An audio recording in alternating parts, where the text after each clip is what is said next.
अध्याय 529 बेजोड़ स्वर्ग योद्धा रक्तरेखा। स्थिति पर अपने पूर्ण नियंत्रण के साथ नकुल शॉ ने रूपेश को तेजी से खतरे में डाल दिया। हाल के पवित्र सच्चे ड्रैगन सम्मेलनों में ऐसा कुछ कभी नहीं हुआ था, लेकिन इन महान विभूतियों का अस्तित्व अपने आप में एक चमत्कार था। उपकुलपति ने ऊपरी हाथ हासिल कर लिया है। नीचे मौजूद सभी ने अपनी सांसें रोक लीं, उनकी आंखों में उत्साह की चमक थी। बैंगनी रंग की बिजली की शक्ति वास्तव में काफी मजबूत है। नकुल शॉ हवा में तैर रहे थे, उनके कपड़े हवा में लहरा रहे थे। अपनी एकांत साधना में बैंगनी रंग की बिजली के बारे में उनकी समझ और बोध में काफी तेजी से बढ़ोतरी हुई थी। उनकी बैंगनी विनाश वायु बिजली विनाश और उनकी वायु बिजली नेत्र ज्वाला में बैंगनी रंग की बिजली समाहित थी और उनकी शक्ति ने हर किसी के ज्ञान को पार कर दिया था। नकुल शॉ की शुरुआती चरण की सच्चे स्वामी पद की खेती के बावजूद उन दोनों चालों में से कोई भी आधा कदम मूल केंद्र क्षेत्र के किसी व्यक्ति को गंभीर रूप से घायल कर सकती थी या मार भी सकती थी। दूसरी तरफ हुश टिल्ड टिल्ड टिल्ड टिल्ड सिर्फ एक सांस के समय के भीतर रूपेश की चोट और बिगड़ गई। वायु बिजली नेत्र ज्वाला की शक्ति उसके मानसिक ऊर्जा आयाम में चली गई और उसे जलाना शुरू कर दिया। रूपेश का शरीर और आत्मा दोनों घायल हो गए थे। अगर वह कोई ऐसा व्यक्ति होता जिसमें उसकी अविश्वसनीय युद्ध इच्छाशक्ति नहीं होती, तो वह पहले ही गंभीर रूप से घायल हो चुका होता। अगर यह जारी रहा तो रूपेश बहुत जल्दी हार सकता है। नकुल शॉ के सुधार चौंकाने वाले हैं। दोनों सम्राटों की आंखें चमक उठीं। नकुल शॉ का लाभ उनकी युद्ध रणनीति और नियंत्रण से आया था। नकुल शॉ, तुमने वास्तव में मुझे निराश नहीं किया। ज्वाला से ढके काले बालों वाले युवा की रक्तरेखा जलती हुई प्रतीत हुई। वो टिल्ड टिल्ड टिल्ड एक रहस्यमय ठंडी और धुंधली आकृति रूपेश के शरीर के साथ विलीन होती दिखी, उसे चौंधियाती रोशनी में ढक दिया जो सीधे आसमान में चली गई। रूपेश के साथ विलीन हुई धुंधली आकृति को केवल मानसिक ऊर्जा के माध्यम से महसूस किया जा सकता था। विनाश। रूपेश ने अपनी भुजाएं फैलाईं और रहस्यमय धुंधली आकृति ने भी ऐसा ही किया। ऐसा लग रहा था मानो कोई युद्ध देवता उस पर अवतरित हुआ हो। उसके हर कार्य में युद्ध इच्छाशक्ति समाहित थी जो देवताओं और राक्षसों दोनों पर हमला कर सकती थी। एक हुश के साथ वायु बिजली नेत्र ज्वाला की शक्ति गायब हो गई। संसार में बेजोड़। रूपेश ने अपनी हथेली आगे बढ़ाई और उसके द्वारा आकर्षित की गई स्वर्ग पृथ्वी युआन क्यूई पहले से दोगुनी से भी ज्यादा थी। इसके अलावा इस वार में एक भयानक युद्ध इच्छाशक्ति समाहित थी जो भौतिक दुनिया में साकार होती प्रतीत हुई। ये हमला भूतों और देवताओं को स्तब्ध कर सकता था। ऐसा लगा मानो वह पहले वाले व्यक्ति से बिल्कुल अलग था। नकुल शॉ का दिल हिल गया। हमला आने से पहले ही जलती हुई युद्ध इच्छाशक्ति ने उसकी आत्मा और चेतना पर हमला करना शुरू कर दिया था, लेकिन सौभाग्य से नकुल शॉ की आत्मा अत्यंत मजबूत थी। बैंगनी विनाश वायु बिजली विनाश।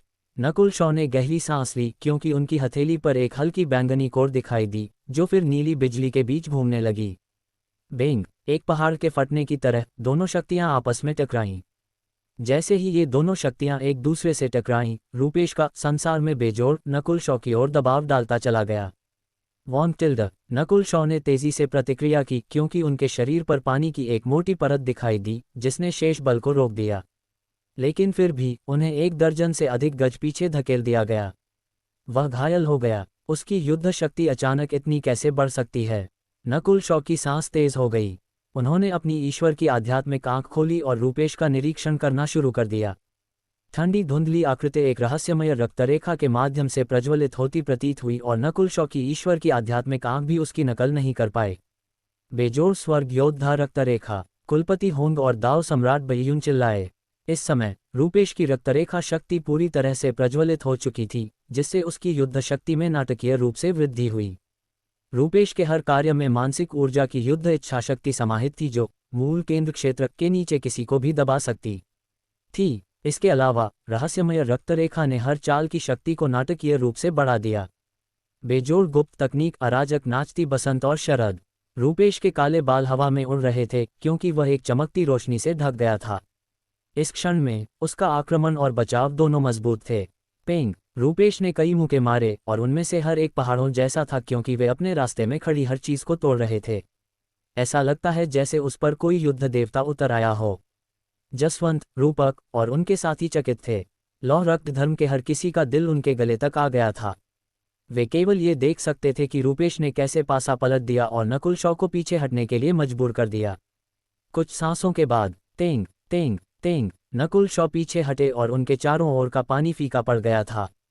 अपनी बैंगनी रंग की बिजली के साथ भी वह मुश्किल से रूपेश का मुकाबला कर पा रहे थे। वायु और बिजली के पंख। नकुल शॉ के सच्चे आत्मा के स्रोत में एक हल्की बैंगनी रोशनी चमकी, क्योंकि पंखों की एक जोड़ी बनाई गई जो पिछले संस्करण की तुलना में कहीं ज्यादा चमकीली थी। टिल्ड वायु और बिजली के पंख फड़फड़ाए, जिससे 10 मील के दायरे में बिजली और वायु युआन क्यूई का आह्वान हुआ।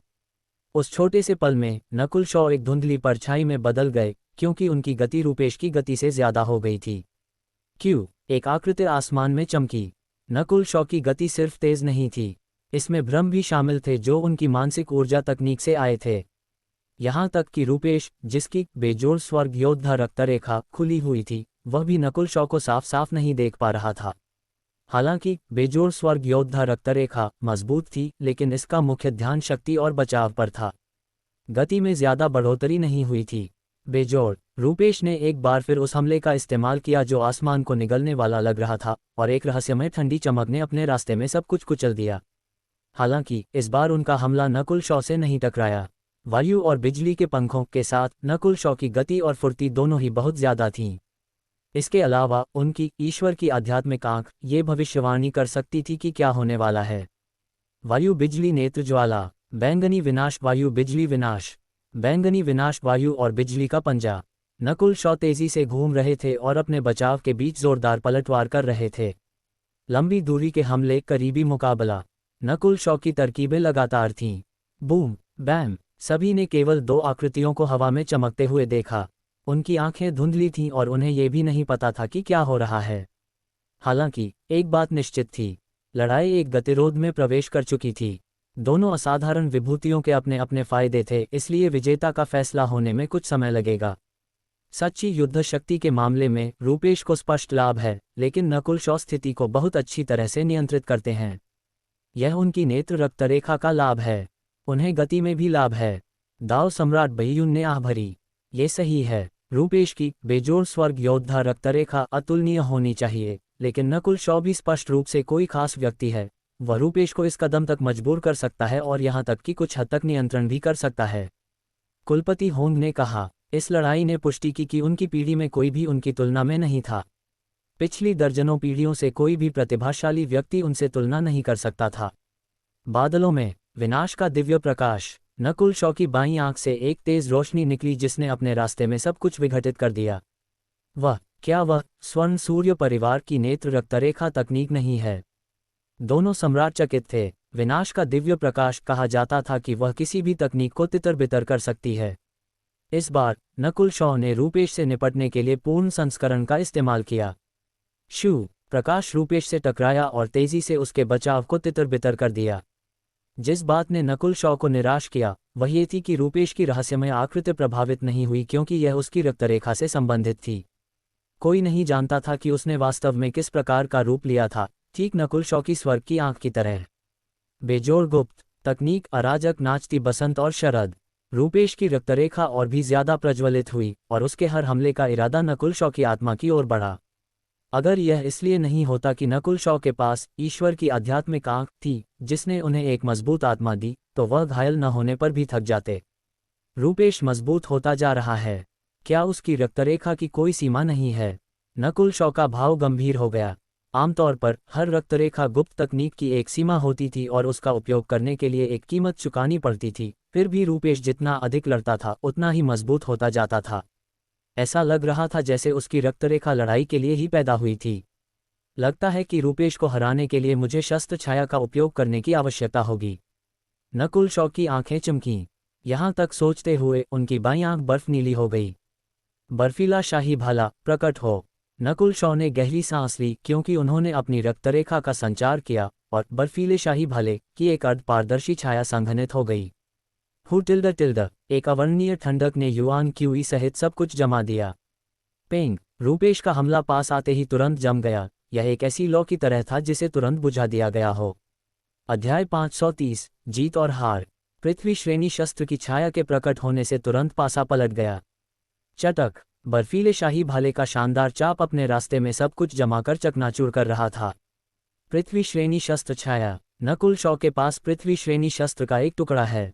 दोनों सम्राट हक्के बक्के रह गए। नीली पुष्प महाद्वीप पर कोई पूर्ण पृथ्वी श्रेणी शस्त्र नहीं थे। कुछ गिने चुने सम्राट थे जिनके पास पृथ्वी श्रेणी शस्त्रों के टुकड़े थे, लेकिन वह भी दुर्लभ था। फिर भी इस समय एक प्रतिभाशाली व्यक्ति के हाथ में पृथ्वी श्रेणी शस्त्र का एक टुकड़ा सफलतापूर्वक बुलाया गया था। दोनों सम्राट कल्पना भी नहीं कर सकते थे कि पूर्ण पृथ्वी श्रेणी शस्त्र कितना शक्तिशाली होगा। तोड़ो। नकुल शॉ ने अपने बर्फीले शाही भाले को संघनित करने के लिए अपनी रक्तरेखा का संचार किया। रूपेश की अभिव्यक्ति नाटकीय रूप से बदल गई क्योंकि उनके शक्तिशाली हमले को नकुल शॉ ने तुरंत बर्फ में बदल दिया। पेंग। उनकी रक्तरेखा पृथ्वी श्रेणी शस्त्र छाया से जमती हुई प्रतीत हुई क्योंकि उन्हें दर्जनों गज पीछे धकेल दिया गया। नकुल शॉ ने तुरंत पीछा नहीं किया क्योंकि पृथ्वी श्रेणी शस्त्र की शक्ति बहुत मजबूत थी। यदि वह इसे अच्छी तरह से नियंत्रित नहीं करते तो वह आसानी से एक सामान्य आधा कदम मूल केंद्र क्षेत्र वाले को मार सकते थे। ये सोचते हुए कि नकुल शॉ ने इस पृथ्वी श्रेणी शस्त्र छाया का उपयोग कंकाल डिवीजन लीडर को जान की भीख मांगने के बिंदु तक हराने के लिए किया था, नकुल शॉ उस समय की तुलना में और भी मजबूत थे। हम पृथ्वी श्रेणी शस्त्र का एक टुकड़ा। रूपेश की युद्ध इच्छाशक्ति बढ़ती रही। उन्होंने ठंडी हंसी हंसी और हवा में झपट पड़े। शुवा। एक 3 इंच लंबा तलवार का मूठ उनके हाथ में साकार हुआ और एक राजसी आभा देने लगा। तलवार का मूठ, पृथ्वी श्रेणी शस्त्र का टुकड़ा। नकुल शॉ थोड़ा रुके। उन्हें जो बर्फीला शाही भाला मिला था वह उस मूठ से ज्यादा पूर्ण था, लेकिन नकुल शॉ उसकी शक्ति का केवल एक हिस्सा ही उपयोग कर सकते थे। जब वह तलवार का मूठ पूरा था तो शायद वह शून्य ईश्वर क्षेत्र विशेषज्ञ का शस्त्र रहा होगा। भयानक आभा ने दोनों सम्राटों के दिलों को कंपा दिया। संसार में बेजोड़। रूपेश उस ठंडी धुंधली आकृति के साथ विलीन हो गए और एक शानदार रोशनी ने नकुल शॉ की ओर पलटवार किया। उसी समय नकुल शॉ ने अपने नीले भाले से आगे वार किया। डिंग टिल्ड टिल्ड टिल्ड टिल्ड। दोनों पृथ्वी श्रेणी शस्त्रों के दो इरादे टकराए और बर्फ नीले भाले की आकृति पर एक छोटा सा छेद दिखाई दिया। लेकिन अगले ही पल एक भयानक ठंडक ने रूपेश की तलवार के मूठ को जमा दिया। वो टिल्ड टिल्ड। दोनों आभाएं टकराईं जिससे विनाशकारी झटके लगे। नकुल शॉ और रूपेश दोनों के मुंह से खून निकल रहा था। अंतर यह था कि नकुल शॉ की चोट धीरे धीरे ठीक हो रही थी, लेकिन ये चोट एक पृथ्वी श्रेणी शस्त्र की शक्ति से थी जो उनकी ठीक होने की गति को धीमा कर देगी। रूपेश की स्थिति थोड़ी खराब थी। उनकी ठीक होने की गति नकुल शॉ की आधी थी, भले ही वह बेजोड़ स्वर्ग योद्धा रक्तरेखा की स्थिति में थे। अच्छा नहीं, अगर यह जारी रहा तो ये बेहद खतरनाक होगा। दोनों सम्राटों की अभिव्यक्ति बदल गई। इन दोनों युवाओं के पास जो शक्ति थी वह उस बिंदु तक पहुंच गई थी जहां वे सम्राटों को भी धमका सकते थे। रुको टिल्ड टिल्ड टिल्ड। आकाश में एक गर्जनापूर्ण आवाज गूंजी जिससे दर्जनों मील के भीतर हर किसी को बहुत दबाव महसूस हुआ। यहां तक कि दाव सम्राट बहियून और कुलपति होंग को भी इस आवाज को सुनकर दबाव महसूस हुआ। शुवा। एक सुंदर व्यक्ति नकुल शॉ और रूपेश के बीच उतरा। सम्राट जहूर। कुलपति होंग ने नए आने वाले को पहचानते हुए विस्मय से कहा। खोलो। जहूर ने अपना हाथ हिलाया और एक शानदार पारदर्शी हाथ ने जबरदस्ती दोनों शक्तियों को अलग खींच लिया। बाम बाम। दोनों महान विभूतियों को एक नर्म बल द्वारा दूर धकेल दिया गया, लेकिन फिर भी नकुल शॉ ने लगभग एक मुंह भर खून थूक दिया। करीब से देखने पर पृथ्वी श्रेणी शस्त्रों की आकृतियों को धीरे धीरे जहूर द्वारा अलग खींचा जा रहा था। कुछ सांसों के बाद हुश, शक्ति आखिरकार जहूर द्वारा घुल गई और उन्होंने रूपेश को घूरने से पहले एक सांस ली। तुम्हारी हिम्मत कैसे हुई बेजोड़ स्वर्ग योद्धा रक्तरेखा का इस तरह उपयोग करने की? क्या तुम्हें लगता है कि तुम इसका उपयोग करने के परिणामों को संभाल सकते हो? रूपेश चुप रहे, लेकिन उनकी युद्ध इच्छाशक्ति तेजी से फीकी पड़ गई और उनका शरीर पतला हो गया। ये स्पष्ट था कि बेजोड़ स्वर्ग योद्धा रक्तरेखा का उपयोग करने के दुष्प्रभाव थे। एक बार जब इस रक्तरेखा का अत्यधिक उपयोग किया जाता था तो परिणाम अकल्पनीय होता था।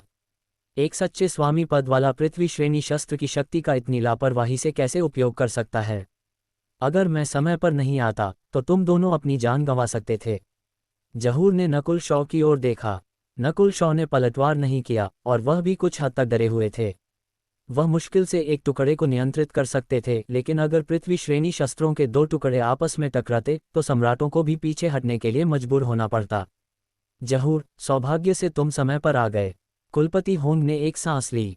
हालांकि वह और दाव सम्राट बहियून दोनों पृथ्वी श्रेणी शस्त्र छाया की शक्ति को रोक सकते थे, लेकिन वे ऐसा ये सुनिश्चित करते हुए नहीं कर सकते थे कि दोनों महान विभूतियां सुरक्षित रहेंगी।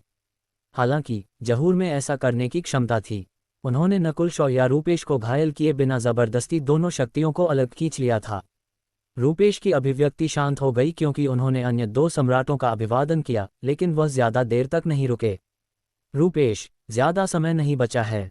ये सौभाग्य केवल हर 20 साल में एक बार होता है। जहूर का भाव कसा हुआ था क्योंकि उन्होंने अपने बेटे के कंधे को पकड़ लिया था। ठीक है, रूपेश ने अपना सिर हिलाया और वह कुछ कमजोर लग रहे थे। जाने से पहले उन्होंने नकुल शॉ की ओर गहराई से देखा और धीमी आवाज में बुदबुदाया, यह अप्रत्याशित है कि मैं जाने से पहले नीलीपुष्प महाद्वीप में तुम्हारे जैसा इतना मजबूत प्रतिद्वंद्वी मिलूंगा। नकुल शॉ हैरान थे। ये कल्पना करना मुश्किल नहीं था कि रूपेश को खुद पर भरोसा था। बाद वाले ने कभी नहीं सोचा होगा कि वह जीत नहीं पाएगा। तुम भी इस पीढ़ी से महाद्वीप में मेरे एकमात्र प्रतिद्वंद्वी हो। नकुल शॉ ने अपना सिर हिलाया। रूपेश की ताकत ने भी उनकी उम्मीदों को पार कर दिया था। पृथ्वी श्रेणी शस्त्र की छाया का उपयोग करने से पहले वह केवल रूपेश के साथ बराबरी की लड़ाई लड़ सकते थे। यहाँ तक कि जब उन्होंने पृथ्वी श्रेणी शस्त्र का उपयोग किया तब भी उनके लिए जीतना मुश्किल होगा। चलो किसी और समय फिर से लड़ते हैं।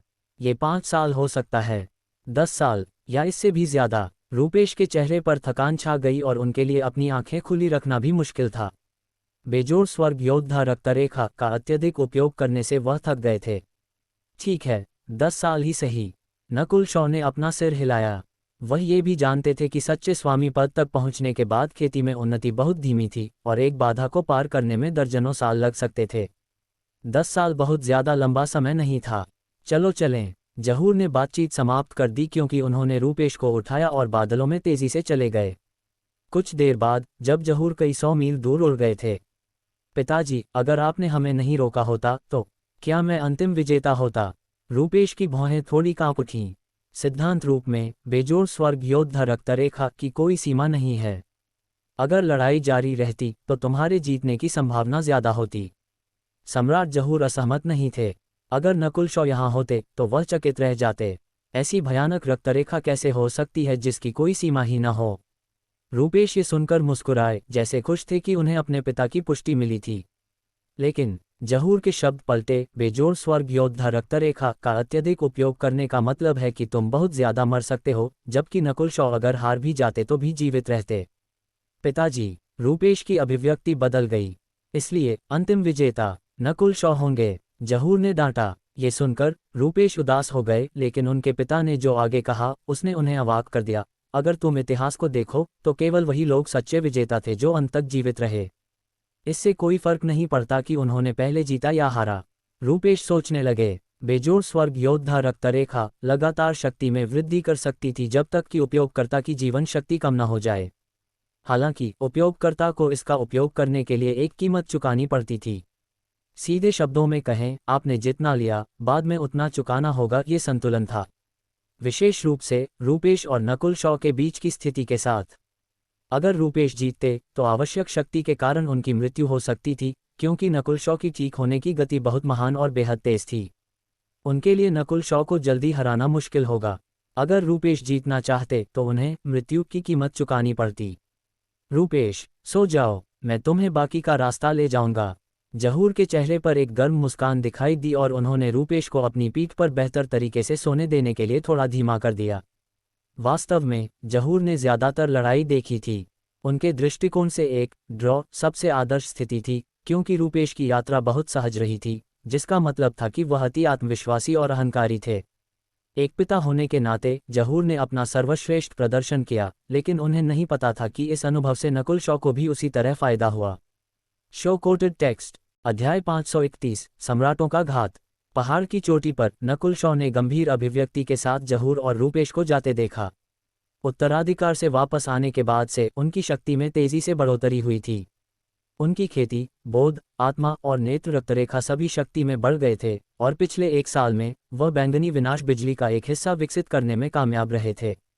उनका मानना था कि पूरे महाद्वीप में मूल केंद्र क्षेत्र के नीचे किसी के भी खिलाफ उन्हें हराया नहीं जा सकता, लेकिन इस लड़ाई ने उनके अहंकार और अति आत्मविश्वास पर रोक लगा दी। कोई बात नहीं, तुम खुद को कितना भी अच्छा क्यों न समझो, हमेशा कोई न कोई तुमसे बेहतर होता है। कौन जानता है कि कितने शक्तिशाली प्रतिभाशाली वहां मौजूद हैं। मैं तो केवल नीली पुष्प महाद्वीप के शिखर पर एक कनिष्ठ हूँ। नकुल शॉ की आंखें दृढ़ हो गईं। केवल सुधार करके और आगे बढ़कर ही वह दंत कथाओं तक पहुंच पाएंगे। नकुल शॉ, तुम्हारी चोटें कैसी हैं? कुलपति होंग और जसवंत दौड़कर आए। वे पहले से ही आभारी थे कि अभी अभी हुई लड़ाई में कोई भी गंभीर रूप से घायल या मारा नहीं गया। मैं ठीक हूँ, नकुल शॉ मुस्कुराए क्योंकि पानी की एक लहर उनके शरीर में फैल गई और उन्हें ठीक कर दिया। उनकी अधिकांश चोटें अब तक ठीक हो चुकी थीं। कुलपति होंग और जसवंत ने आश्चर्य से एक दूसरे को देखा। अगर लड़ाई जारी रहती तो नकुल शॉ का फायदा बड़ा हो जाता। कम से कम जीवित रहने की संभावना अधिक होती। इस लड़ाई के बाद नकुल शॉ ने उपकुलपति के रूप में अपना पद फिर से शुरू किया, लेकिन उनका काम जसवंत के काम से कहीं ज्यादा आसान था। इसके अलावा लौह रक्त धर्म पहले से ही क्षत्रिय महान देश पर शासन कर रहा था। कम से कम सतह पर कोई भी शक्ति उन्हें चुनौती देने की हिम्मत नहीं करती थी। इसका मतलब था कि नकुल शॉ अपने समय का ज्यादा हिस्सा खेती करने और अपनी नेत्र रक्त रेखा को परिपूर्ण करने पर खर्च कर सकते थे। वर्तमान में उनकी खेती में वृद्धि के साथ उनकी नेत्र रक्त रेखा शक्ति बढ़ रही थी। हालांकि उनकी खेती के प्रतिबंध के कारण नकुल शॉ की नेत्र रक्तरेखा तकनीकें ज्यादा प्रगति नहीं कर पाईं। मैंने 3 प्रमुख नेत्र रक्तरेखा परिवारों की हर गुप्त तकनीक सीख ली है। नकुल शॉ को आखिरकार पता चला कि उन्हें क्या रोक रहा था। नीली पुष्प महाद्वीप में होने के कारण उनके लिए कोई भी नई नेत्र रक्तरेखा तकनीक सीखना मुश्किल था। बेशक उनका मुख्य ध्यान अभी भी वायु बिजली पत्थर की पट्टिका पर था। उन्होंने पहले ही बैंगनी रंग की बिजली का 10वां हिस्सा समझ लिया था, और हालांकि वह संख्या छोटी लगती थी, नकुल शॉ की बैंगनी विनाश वायु बिजली तकनीकें पहले से ही सामान्य आधा कदम मूल केंद्र क्षेत्रों को बहुत आसानी से मार सकती थीं। इसके अलावा उन्होंने बर्फीले शाही भाले को समझने में भी ढील नहीं दी। अन्य पृथ्वी श्रेणी शस्त्रों की तुलना में बर्फीला शाही भाला ज्यादा पूर्ण था, इसलिए नकुल शॉ इसे दूसरों की तुलना में ज्यादा स्तर तक समझ सकते थे। हालांकि उन्होंने इसे पूरी तरह से बुलाने की हिम्मत नहीं की। सिद्धांत रूप में, क्योंकि उनकी आत्मा शक्ति एक सम्राट की आत्मा शक्ति के बराबर थी, उनके लिए बर्फीले शाही भाले का उपयोग करना असंभव नहीं था। लेकिन अगर एक काफी पूर्ण पृथ्वी श्रेणी शस्त्र प्रकट होता तो ये बहुत चौंकाने वाला होगा। इसलिए नकुल शॉ ने इसका उपयोग करने की हिम्मत नहीं की। पलक झपकते ही आधा साल बीत गया। नीली पुष्प महाद्वीप के प्रतिबंध के कारण नकुल शॉ की क्षमताएं समेकित हो गईं, लेकिन कोई बड़ा सुधार नहीं हुआ। मालिक, पिछले आधे साल में हमने जो संसाधन जमा किए हैं वे लगभग इस्तेमाल हो चुके हैं। कंकाल डिवीजन लीडर की आवाज़ अंधेरे दिल के बीज के माध्यम से सुनाई दी। प्रगति कैसी है? नकुल शॉ ने अपनी चेतना को 10,000 भूत मोती में विलीन कर दिया। 10,000 भूत मोती के अंदर नाम काली मिट्टी थी और 5 सच्चे स्वामी पद भूत शव एक पंक्ति में खड़े थे, जिनकी आभाएं शुरुआती चरण से लेकर देर चरण सच्चे स्वामी पद तक थीं। ये 5 सच्चे स्वामी पद भूत शव 100 कब्र वर्जित मैदान से उत्पन्न हुए थे और सामान्य भूत शवों से अलग थे। मूल 2 गहरे चांदी के भूत शव नकुल शॉ के पास दूसरी तरफ थे और उनकी आभाएं लगभग देर चरण सच्चे स्वामी पद पर थीं। हालांकि उनके जहर के साथ, जो मूल केंद्र क्षेत्र के नीचे वालों को मार सकता था, उन्हें सामान्य मानकों से नहीं मापा जा सकता था। इसका मतलब था कि नकुल शॉ पहले से ही 7 सच्चे स्वामी पद भूत शवों को नियंत्रित कर रहे थे। अगर दूसरे लोग ये जानते तो कौन जानता कि वे कितने चकित होते। किसी को ये जानना होगा कि पूरे क्षत्रिय महान देश में केवल 5 या 6 सच्चे स्वामी पद थे। 5% पूरा। नकुल शॉ की भौहें सिकुड़ गईं, जैसे असंतुष्ट हों। उनके अपने 2 गहरे चांदी के भूत शवों को 100 शव योजना में नहीं गिना गया था। मालिक, यह मेरी गति नहीं है। बस पर्याप्त संसाधन नहीं है, कंकाल डिवीजन लीडर ने कड़वाहट से कहा। नकुल शॉ को इसमें कोई संदेह नहीं था। हालांकि उनके पास मुख्य संसाधन थे, लेकिन अन्य आवश्यक सामग्री नीली पुष्प महाद्वीप में अभी भी दुर्लभ थी। लौह रक्त धर्म की ताकत के साथ भी ये पर्याप्त नहीं था। हम बाद में कुछ और प्राप्त करेंगे। तुम्हारी ठीक होने की प्रक्रिया कैसी चल रही है? नकुल शॉ ने विषय बदल दिया। कंकाल डिवीजन लीडर की आभा एक सच्चे सम्राट की आभा से ज्यादा अलग नहीं थी। मैंने अपनी चरम युद्ध शक्ति का 60-70% ठीक कर लिया है और मैं सामान्य सम्राटों के साथ मुकाबला कर सकता हूं, लेकिन मैं जहूर जैसे मजबूत लोगों के खिलाफ ज्यादा देर तक नहीं टिक पाऊंगा। कंकाल डिवीजन लीडर ने उत्तर दिया। ये सुनकर नकुल शॉ संतुष्ट थे। भले ही कंकाल डिवीजन लीडर ने केवल अपनी ताकत का 60-70% ही ठीक किया था, फिर भी वह सामान्य आधा कदम मूल केंद्र क्षेत्र विशेषज्ञों से ज्यादा था। अगर वह पृथ्वी श्रेणी शस्त्र का उपयोग नहीं करते तो नकुल शॉ को लगता था कि वह शायद कंकाल डिवीजन लीडर के खिलाफ नहीं जीतेंगे। पलक झपकते ही और 3 महीने बीत गए। इस समय नकुल शॉ की 100 शव योजना ने 6% पूर्णता हासिल कर ली थी, एक और जोड़ते हुए। दुर्भाग्य से पर्याप्त संसाधन नहीं हैं। अगर हम 10 या उससे ज्यादा बना सकते तो हम 100 शव शाप सरणी बना सकते थे और उनमें से 50 एक सम्राट की ताकत को भी प्रतिबंधित कर सकते थे। 101 सम्राट के जीवन को भी खतरे में डाल सकते थे। कंकाल डिवीजन लीडर ने पछतावे से कहा। उसकी आंखों में लपटें कूद रही थीं और वह उत्सुक था कि नकुल शॉ के पास ज्यादा सामग्री प्राप्त करने की क्या योजना थी। कम से कम मौजूदा स्थिति में नकुल शॉ के लिए नीली पुष्प महाद्वीप में 100 शव योजना को पूरा करना संभव नहीं था। नकुल शॉ ने इसे एक रहस्य रखा और इसे बाहर निकलने की हिम्मत नहीं की। इस दिन नकुल शॉ बैंगनी उदय महान देश में एक बड़े पैमाने की नीलामी की और बड़े क्योंकि खबर थी कि वहां ऐसी सामग्री बेची जा रही थी जिसकी नकुल शॉ को जरूरत थी। एक रेगिस्तान में आगे एक जटिल घाटी के साथ नकुल शॉ बिजली के एक चाप में बदल गए जो पहाड़ियों के पास तेजी से गुजरा। सामान्य सच्चे स्वामी पद कई हजार मील तक उड़ान जारी रख सकते थे, लेकिन चूंकि नकुल शॉ की आत्मा एक सम्राट की आत्मा के बराबर थी, इसलिए स्वर पृथ्वी युआन क्यूई के साथ उनका अनुनाद सामान्य सच्चे स्वामी पदों की तुलना में 10 गुना ज्यादा मजबूत था। उनके स्तर पर वह आसानी से दसियों हजार मील तक उड़ान भर सकते थे। एक निश्चित क्षण में बादलों को भेदता हुआ एक बड़ा 1000 गज ऊंचा पहाड़ दिखाई दिया। यह बादल निहार पर्वत है जो बैंगनी उदय महान देश में प्रवेश करने का एक महत्वपूर्ण स्थल चिन्ह है। इस पर खड़े होने पर कोई हजारों मील तक देख सकता है। नकुल शॉ के दिमाग में एक नक्शा दिखाई दिया। नक्शे में इतने ऊंचे पहाड़ को इंगित किया गया था। नकुल शॉ की बाईं आंख अचानक फड़क उठी क्योंकि उन्होंने बादल निहार पर्वत की चोटी की ओर देखा। वहां कौन है? नकुल शॉ ने एक ठंडी हवा महसूस की जिसने उन्हें असहज महसूस कराया, जैसे ही वह अपनी ईश्वर की आध्यात्मिक आंख का उपयोग करके निरीक्षण करने वाले थे। 3 आंखों वाला दिव्य प्रकाश, प्रकाश की एक तेज किरण जो अपने रास्ते में सब कुछ जलाने में सक्षम लगती थी, नकुल शॉ की ओर सीटी बजाते हुए आए। ये तुम हो, लोकेश? नकुल शॉ की बाईं आंख ने प्रकाश की एक ठंडी किरण भेजी जिसने 3 आंखों वाला दिव्य प्रकाश को आसानी से तोड़ दिया। बादलों के पीछे से एक सुनहरे बालों वाला युवा दिखाई दिया, वह लोकेश था। नकुल शॉ ने स्पष्ट रूप से एक मामूली लोकेश को अपनी आंखों में नहीं रखा, लेकिन उन्होंने बादलों में देखते हुए भी गंभीर अभिव्यक्ति बनाए रखी। एक जमा देने वाली शक्ति हवा में बहती हुई प्रतीत हुई और ऐसा लगा जैसे नकुल शॉ अंटार्कटिका में प्रवेश कर गए हों। देवी मोनिका, नकुल शॉ चिल्लाए। एक मुकुट पहने और एक बर्फीली छड़ी पकड़े हुए एक सुंदरी आसमान से नीचे उतरी। देवी मोनिका स्वर पृथ्वी युआन क्यूई का केंद्र बनती प्रतीत हुई और जो ठंडक वह लाई वह दर्जनों मील तक फैल गई। सीईई 10 मील के दायरे में पानी जमना शुरू हो गया और यहाँ तक कि नकुल शॉ के खून में भी जमने के संकेत थे, भले ही उसमें ठंडक को अवशोषित करने की क्षमता थी।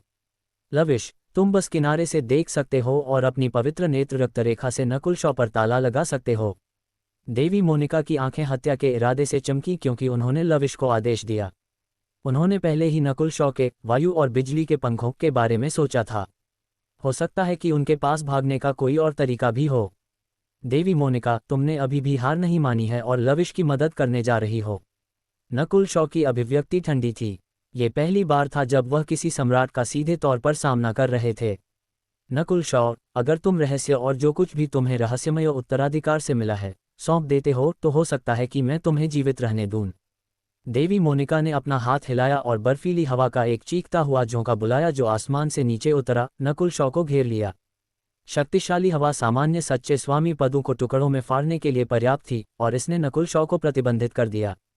मुझे जीवित रहने दूं। देवी मोनिका, लविश, अगर तुम अभी रुक जाते हो तो तुम्हारे लिए अभी भी उम्मीद है। नकुल शॉ ने ठंडी हंसी हंसी। हास्यास्पद। देवी मोनिका ने आगे इशारा किया और आसपास की हवा नकुल शॉ पर बंद होने लगी। नकुल शॉ, ये तुम खुद पर लाए हो। लविश ने अपनी पवित्र नेत्र रक्तरेखा का संचार किया और उस क्षेत्र पर ताला लगा दिया जहां नकुल शॉ थे। उन्होंने नकुल शॉ को मारने का लक्ष्य नहीं रखा, वह केवल उनकी गतिविधियों को प्रतिबंधित करने के लिए जिम्मेदार थे। अध्याय 532, एक सम्राट की हत्या। एक तरफ सम्राट थी और दूसरी तरफ लविश था जिसने नकुल शॉ पर पूरी तरह से ताला लगा रखा था। इस स्थिति में भले ही नकुल शॉ अपनी वायु और बिजली के पंखों का इस्तेमाल करते, उन्हें यकीन नहीं था कि वह तोड़कर भाग पाएंगे या नहीं, लेकिन नकुल शॉ में सबसे पहले बचने का कोई इरादा नहीं दिख रहा था।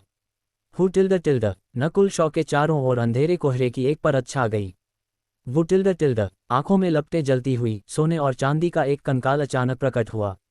वह देवी मोनिका का दिल हिल गया जब उन्होंने जलती हुई लाल आंखों में देखा। एक संक्षारक मानसिक ऊर्जा बल उस क्षेत्र पर छा गया और देवी मोनिका जितनी मजबूत व्यक्ति को भी असहज महसूस हुआ।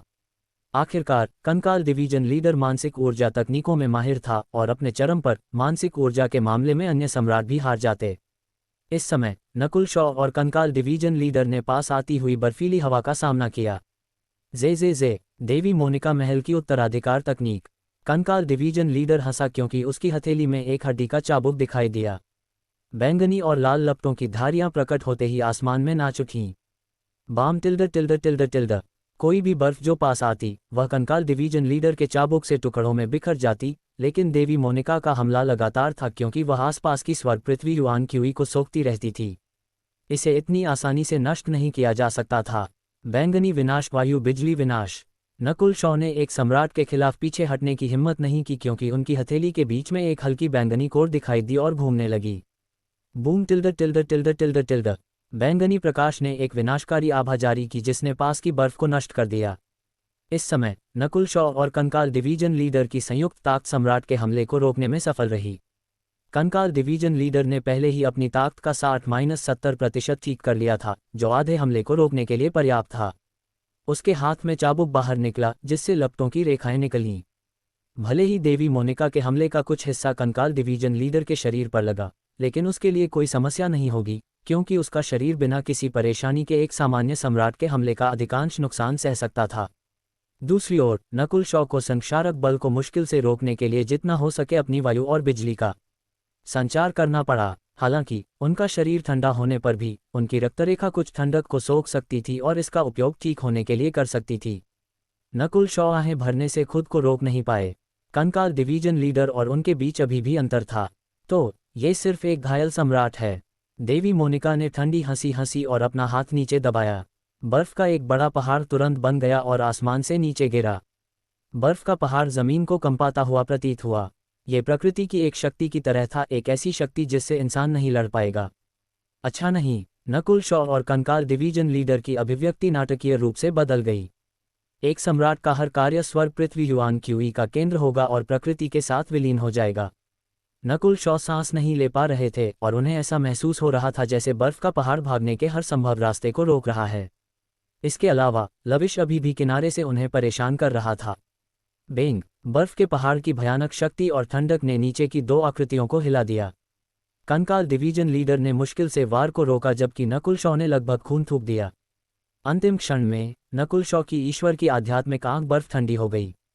वॉन टिल्ड टिल्ड, एक मुकुट पहने हुए, एक काली तलवार पकड़े हुए और एक बर्फीले सिंहासन पर बैठी हुई एक शानदार आकृति प्रकट हुई।